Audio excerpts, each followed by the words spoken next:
check, and it looks like we might be able to get out of the checks, but we actually can't. There's lots of moves that black can play. Queen to e3 check, and we can try to run, but I'm looking at Stockfish. It's dead equal.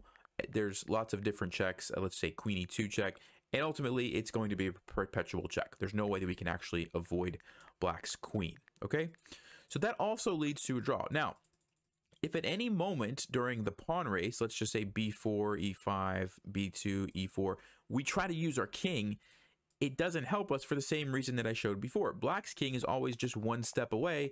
They simply come up, and now the pawn is defended, and it's going to be escorted down. We can't really do anything else with our king. We have to go back to the pawn race, and we end up with the same kind of situation.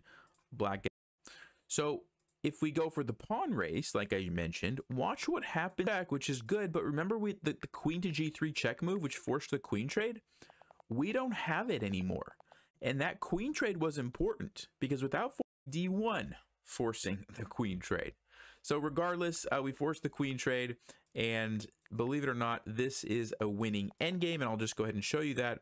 This one's actually interesting because normally when you're calculating these king and pawn endgames, you want to check the little triangle here or the box, and if the king can step into it, the king can stop the pawn. So because of that, we actually get another sort of interesting endgame where the king is going to try to stop our pawn. And the important thing to remember here is do not push your pawn first.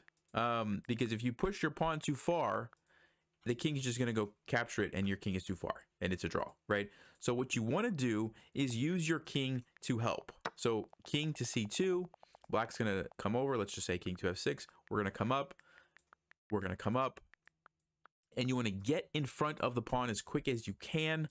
And ultimately, this is a winning king and pawn ending. The easiest way would be to go king to a6. You're getting ready to support your pawn. If they come here, you simply push it, and you can escort it like this. And if they go try to block you, the winning move is king to b6. If you make a mistake and play pawn to b6, now the game is a draw. Black's going to go here, and this just leads to a stalemate, which is not what you want, right?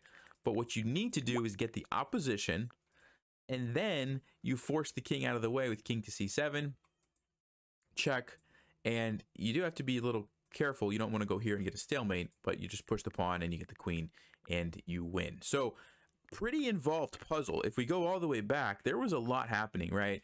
After this king to g2 move, right? This was a very clever try by black, and if you just